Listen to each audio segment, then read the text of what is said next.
y seguimos adentrándonos a El fuego interno, escrito por Carlos Castaneda.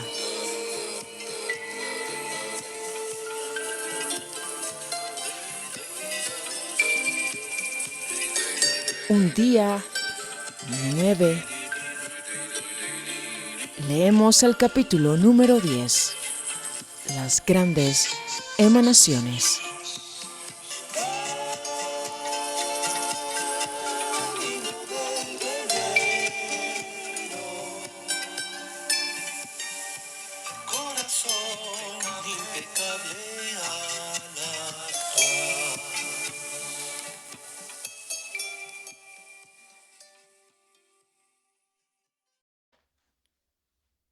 Capítulo 10. Las grandes bandas de emanaciones. Días después, ya en la casa de Silvio Manuel, don Juan reanudó su explicación. Me llevó al cuarto grande. Anochecía. El cuarto estaba a oscuras. Yo quería encender las lámparas de gasolina, pero don Juan no me lo permitió. Me dijo que tenía que dejar que el sonido de su voz moviera mi punto de encaje para que resplandeciera con las emanaciones de la concentración y la rememoración totales. Me dijo que íbamos a hablar de las grandes bandas de emanaciones. Se refirió a ello como otro descubrimiento clave hecho por los antiguos videntes, pero dijo que en su extravío lo relegaron al olvido hasta que fue rescatado por los nuevos videntes. Las emanaciones del águila se agrupan siempre en racimos, prosiguió. Los antiguos videntes llamaron a esos racimos grandes bandas de emanaciones. No son realmente bandas, pero el nombre se les quedó. Por ejemplo, existe un racimo inmensurable que produce seres orgánicos. Las emanaciones de esa banda orgánica son de una calidad casi esponjosa. Son transparentes y tienen una luz propia única, una energía peculiar. Están conscientes, se mueven. Esa es la razón por la cual todos los seres orgánicos están llenos de una energía devoradora. Las otras bandas son más oscuras, menos esponjosas. Algunas de ellas no tienen luz en absoluto, sino una especie de opacidad. ¿Quiere usted decir, don Juan, que todos los seres orgánicos tienen el mismo tipo de emanaciones dentro de sus capullos? Pregunté. No, no es eso lo que quiero decir. Realmente no es tan sencillo, aunque los seres orgánicos pertenecen a la misma gran banda. Imagínatelo como una banda enormemente ancha de filamentos luminosos, hilos luminosos sin fin. Los seres orgánicos son burbujas que crecen alrededor de un grupo de filamentos luminosos. Imagina que en esa banda de vida orgánica algunas burbujas se forman alrededor de los filamentos luminosos del centro de la banda, mientras que otros se forman cerca de los bordes. La banda es lo suficientemente ancha como para acomodar a todo tipo de ser orgánico, y con espacio de sobra. En un arreglo así, las burbujas que están cerca de los bordes de la banda no tienen nada que ver con las emanaciones que están en el centro de la banda, que son compartidas solo por burbujas que se alinean con el centro. De igual manera, las burbujas del centro no tienen nada que ver con las emanaciones de los bordes. Como podrás entender, los seres orgánicos se forman con las emanaciones de una sola banda. Pero los videntes ven que dentro de esa banda orgánica hay diferencias descomunales entre esos seres. ¿Hay muchas de esas grandes bandas?, pregunté. Hay tantas como el infinito mismo, contestó. Sin embargo, los videntes descubrieron que en la Tierra solo hay 48. ¿Qué significa eso, don Juan? Para los videntes significa que hay 48 tipos de organizaciones en la Tierra, 48 tipos de racimos o estructuras. La vida orgánica es uno de ellos. ¿Significa eso que hay 47 tipos de vida inorgánica? No, de ninguna manera. Los antiguos videntes contaron 7 bandas que producían burbujas de conciencia inorgánica. En otras palabras, hay 40 bandas que producen burbujas sin conciencia alguna. Esas son bandas que solo generan organización. Piensa que las grandes bandas son como los árboles. Todos dan fruto, producen recipientes llenos de emanaciones, pero solo 8 de esos árboles dan frutos comestibles. Esto es, burbujas con conciencia. 7 tienen fruto amargo, pero aún así comestible. Y 1 produce las frutas más jugosas y sabrosas que existen. Se rió y dijo que en su analogía había tomado el punto de vista del águila, para quien los más deliciosos bocados son las burbujas con conciencia orgánica. ¿Qué hace que esas 8 bandas produzcan conciencia?, pregunté. El águila confiere la conciencia a través de sus emanaciones, contestó. Su respuesta me hizo discutir con él. Afirmé que era una aseveración sin significado, porque decir que el águila confiere la conciencia a través de sus emanaciones es parecido a lo que diría un hombre religioso acerca de Dios, que concede la vida a través de su amor. Las dos aseveraciones no tienen el mismo punto de vista, dijo con paciencia. Y sin embargo, creo que significan la misma cosa. La diferencia es que los videntes ven cómo el águila confiere la conciencia a través de sus emanaciones y los hombres religiosos no ven cómo Dios confiere la vida a través de su amor. Dijo que la manera en que el águila confiere la conciencia es mediante 3 gigantescos haces de emanaciones que recorren las 8 grandes bandas. Estos haces son bastante peculiares porque hacen que los videntes sientan un color. Un haz da la sensación de ser rosa amarillento, otro da la sensación de ser color melocotón y el tercer haz da la sensación de ser ambarino, como la miel clara. De modo que es cuestión de ver un color cuando los videntes ven que el águila confiere la conciencia a través de sus emanaciones, prosiguió. Los hombres religiosos no ven el amor de Dios, pero si pudieran verlo, sabrían que es rosa, o color melocotón o ambarino. El hombre, por ejemplo, está ligado al haz ambarino, pero hay otros seres que también lo están. Quise saber qué otros seres compartían esas emanaciones con el hombre. Tú mismo tendrás que descubrir detalles como ese, viéndolos, dijo.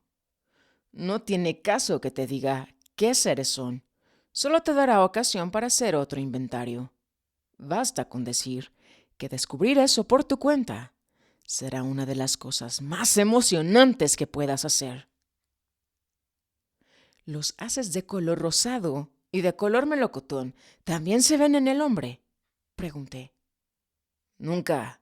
Esos haces pertenecen a otros seres vivientes, contestó.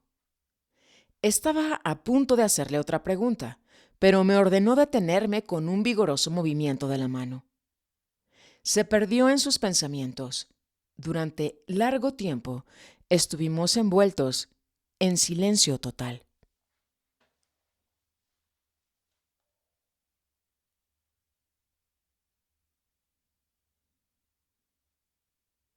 Te he dicho que en el hombre el resplandor de la conciencia tiene diferentes colores, dijo finalmente. Lo que no te dije entonces, porque aún no llegábamos a ese punto, era que no son colores, sino tintes de ámbar. Dijo que el haz de conciencia ambarino tiene una infinidad de variantes sutiles que siempre denotan diferencias en la calidad de la conciencia. Los tintes más comunes son el ámbar rosado y el verde pálido. El ámbar azul es más inusitado, pero el ámbar puro es el más raro de todos. ¿Qué determina los tintes particulares de ámbar? Los videntes dicen que la cantidad de energía que uno ahorra y almacena determina el tinte. Incontrolables cantidades de guerreros han comenzado con un tinte ordinario, color rosa, y han terminado con el más puro de todos los ámbares. Genaro y Silvio Manuel son un ejemplo.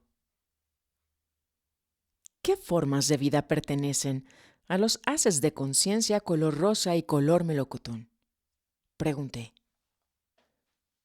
Los 3 haces, con todos sus tintes, entrecruzan las 8 bandas, contestó.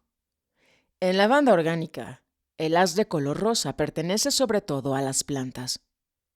La banda color melocotón pertenece a los insectos y la banda ambarina pertenece al hombre y a otros seres orgánicos y no necesariamente animales.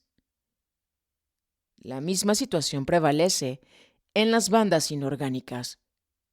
Los 3 haces de conciencia producen tipos específicos de seres inorgánicos en cada una de las 7 grandes bandas. Le pedí que me diera detalles de los tipos de seres inorgánicos que existían. Esa es otra cosa más que tienes que ver por tu cuenta, dijo.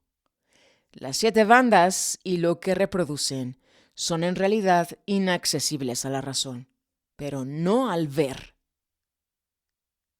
Le dije que no lograba entender del todo su explicación de las grandes bandas, porque su descripción me había obligado a imaginármelas como bandas planas o incluso como las correas transportadoras de una fábrica. Explicó que las grandes bandas no son ni planas ni redondas, sino indescriptiblemente arracimadas, como un montón de paja que queda sostenido en medio del aire por la fuerza de la mano que la lanzó ahí. Por eso no existe orden en las emanaciones. Decir que existe una parte central o que existen bordes resulta engañoso, pero necesario para poder entender. Explicó que los seres inorgánicos, producidos por las otras 7 bandas, se caracterizan por tener un recipiente que carece de movimiento. Tienen más bien un receptáculo amorfo con un bajo grado de luminosidad. No se parece al capullo de los seres orgánicos. Le falta la tensión, la calidad que hace que los seres orgánicos parezcan bolas luminosas que rebosan energía. Don Juan dijo que la única similitud entre los seres inorgánicos es que todos tienen las emanaciones de color rosa, de color melocotón o ambarinas. Bajo ciertas circunstancias, prosiguió, esas emanaciones hacen posible la más fascinante comunicación entre los seres de esas 8 grandes bandas. Dijo que debido a que sus campos de energía son más intensos, los seres orgánicos son generalmente los que inician la comunicación con los seres inorgánicos, pero una sutil y sofisticada relación que siempre resulta es iniciativa de los seres inorgánicos. Una vez rota la barrera, los seres inorgánicos cambian y se convierten en lo que los videntes llaman aliados. A partir de ese momento, los seres inorgánicos pueden anticipar los más recónditos pensamientos, estados de ánimo o temores de los videntes. Tanta devoción de parte de los aliados hechizó a los mismos hechiceros, los antiguos videntes, agregó don Juan. Hay historias que cuentan que los antiguos videntes conseguían que sus aliados hicieran lo que ellos les pedían. Esa es una de las razones por las que creían en su propia invulnerabilidad. Los engañó su importancia personal. Los aliados solo tienen poder si el vidente que los ve es un parangón de impecabilidad. Y esos antiguos videntes simplemente no lo eran. ¿Existen tantos seres inorgánicos como organismos vivientes?, pregunté.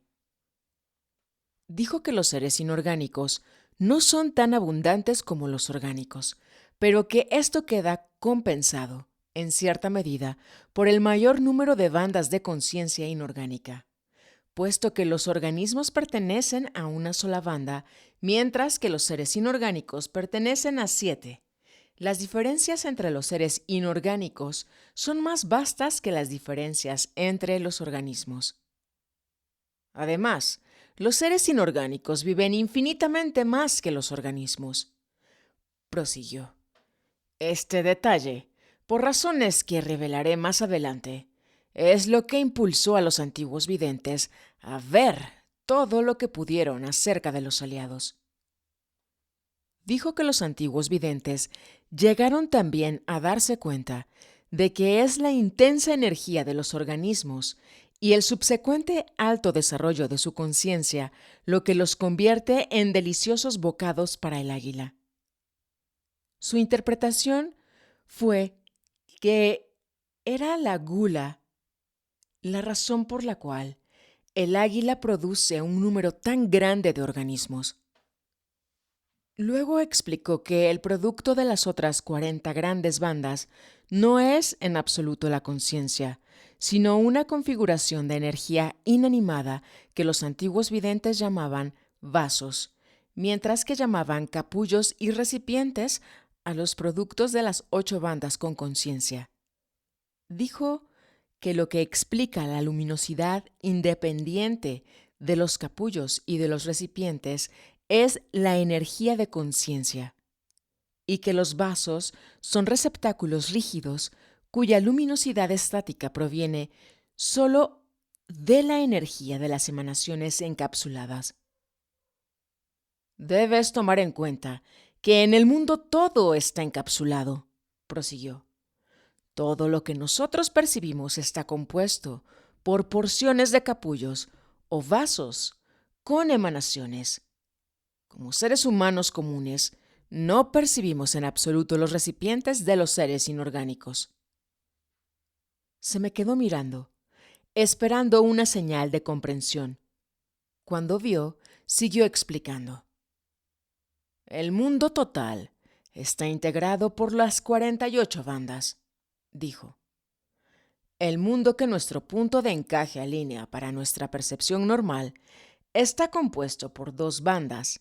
Una es la banda orgánica, la otra es la banda que solo tiene estructura.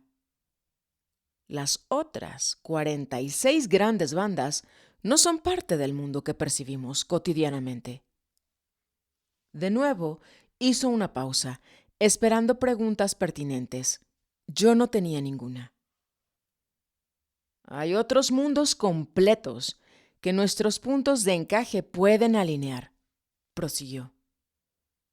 Los antiguos videntes contaron 7 de esos mundos, 1 por cada banda de conciencia. Yo puedo añadir que aparte del mundo de todos los días, 2 de esos otros mundos son fáciles de alinear. Los otros 5 son algo casi imposible. Cuando volvimos a sentarnos para continuar su explicación, don Juan comenzó a hablar de inmediato acerca de mi experiencia con la Catalina.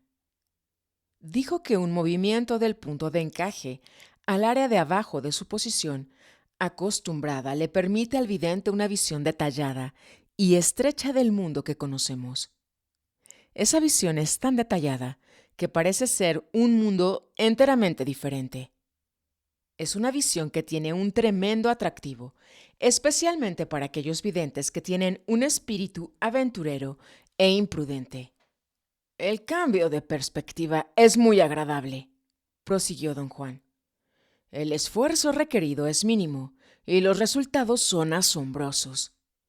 Si el vidente busca una ganancia rápida, no existe mejor maniobra que el movimiento hacia abajo. El único problema es que en esas posiciones del punto de encaje, los videntes se ven acosados por la muerte, que tiene lugar incluso con mayor brutalidad y rapidez que la posición del hombre. El nahual Julián pensaba que era un lugar ideal para divertirse, pero eso es todo. Dijo que un verdadero cambio de mundos solo ocurre cuando el punto de encaje se mueve al interior de la banda del hombre, a suficiente profundidad como para alcanzar un umbral crucial, y que solo entonces el punto de encaje puede usar otra de las grandes bandas. ¿Cómo la usa?, pregunté. Encogió los hombros. Es una cuestión de energía, dijo. La fuerza del alineamiento engancha otra banda, siempre y cuando el vidente tenga suficiente energía. Nuestra energía normal permite a nuestros puntos de encaje usar la fuerza del alineamiento de una gran banda de emanaciones, y percibimos el mundo que conocemos. Pero si tenemos un exceso de energía, podemos usar la fuerza del alineamiento de otras grandes bandas y, en consecuencia, percibir otros mundos. De repente, don Juan cambió de tema y comenzó a hablar sobre las plantas. Esto quizá te parezca una rareza, dijo. Pero, por ejemplo, los árboles están más cercanos al hombre que las hormigas. Te he dicho que los árboles y el hombre pueden desarrollar una gran relación. Eso se debe a que comparten emanaciones. ¿Tan grandes son sus capullos?, pregunté. El capullo de un árbol gigante no es mucho mayor que el árbol en sí. Lo interesante es que algunas plantas muy pequeñas tienen un capullo casi tan alto como el cuerpo del hombre y 3 veces más ancho. Esas son plantas de poder. Comparten la mayor cantidad de emanaciones con el hombre. No las emanaciones de la conciencia, sino otras emanaciones en general. Otra característica única de las plantas es que sus luminosidades tienen diferentes tintes. En general son rosadas, porque su conciencia es rosa. Las plantas venenosas son de un rosado pálido y amarillento, y las plantas medicinales son de un rosado vivo tirando a violeta. Las únicas que son de un rosado blancuzco son las plantas de poder. Algunas son de color blanco turbio, otras de un blanco brillante. Pero la verdadera diferencia entre las plantas y otros seres orgánicos es la localización de sus puntos de encaje. Las plantas lo tienen en la parte inferior de su capullo, mientras que otros seres orgánicos lo tienen en la parte superior. ¿Y los seres inorgánicos?, pregunté. ¿Dónde tienen sus puntos de encaje? Algunos lo tienen en la parte inferior de sus recipientes, dijo. Esos son completamente ajenos al hombre, pero afines a las plantas. Otros lo tienen en cualquier parte de la región superior de sus recipientes. Esos son más cercanos al hombre y a otras criaturas orgánicas. Agregó que los antiguos videntes estaban convencidos de que las plantas tienen la más intensa comunicación con seres inorgánicos. Creían que cuanto más bajo estuviera el punto de encaje, más fácil resultaba para las plantas romper la barrera de la percepción. Los árboles muy grandes y las plantas muy pequeñas tienen los puntos de encaje situados muy abajo. Debido a esto, un gran número de las técnicas de brujería de los antiguos videntes eran medios de atrapar la conciencia de los árboles y de las plantas pequeñas para usarlas como guías, para bajar a lo que ellos llamaban los niveles más profundos de las regiones oscuras. Entenderás, desde luego, prosiguió don Juan, que cuando ellos creían que bajaban a las profundidades, en realidad movían sus puntos de encaje para alinear otros mundos perceptibles con esas 7 grandes bandas. Forzaron su conciencia hasta el límite y unificaron mundos con las 5 grandes bandas que son accesibles a los videntes solo si se someten a una peligrosa transformación. ¿Pero lograron alinear esos mundos los antiguos videntes? Pregunté. Lo lograron, dijo. En su extravío, creyeron que valía la pena romper todas las barreras de la percepción, aunque tuvieran que convertirse en árboles para hacerlo.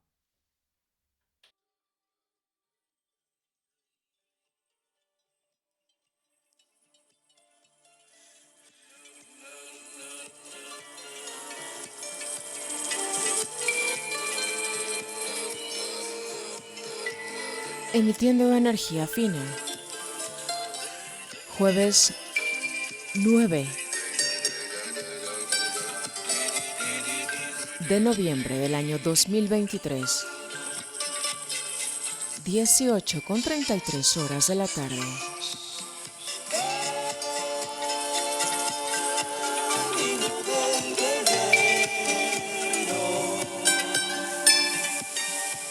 Corazón impecable al actuar. Desde el eje neovolcánico, Cholula, Puebla, México. Uniendo intento.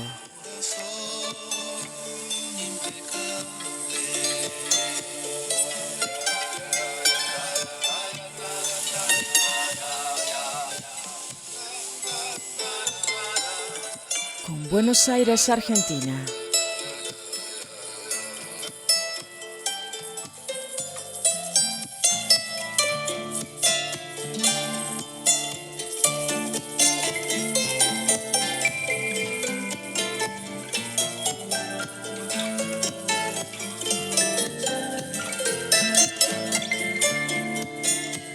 Aprendí del nahual a acecharme y a soñar.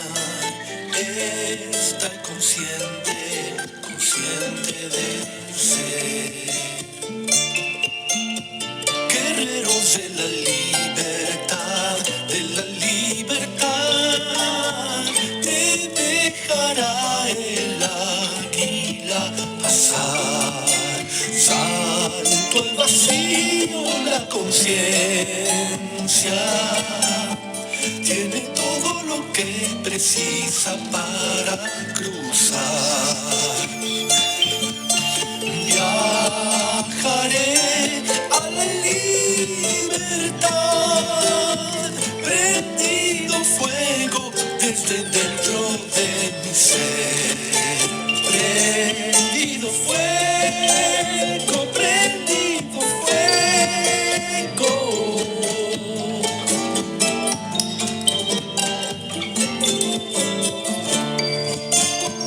Prendido fuego, prendido fuego.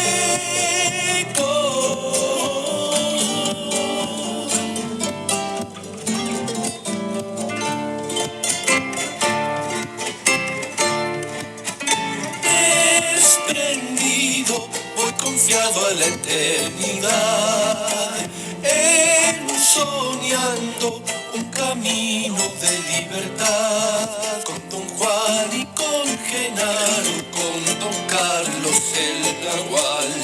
La conciencia voy abriendo con respeto y humildad.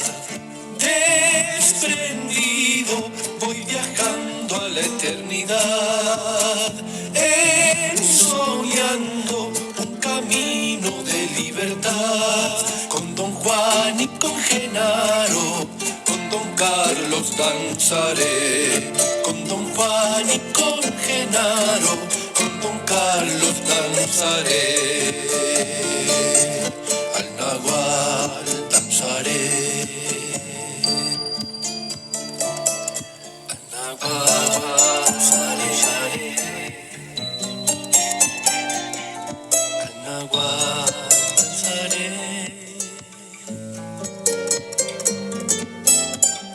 Gracias, caminante, por tu sintonía.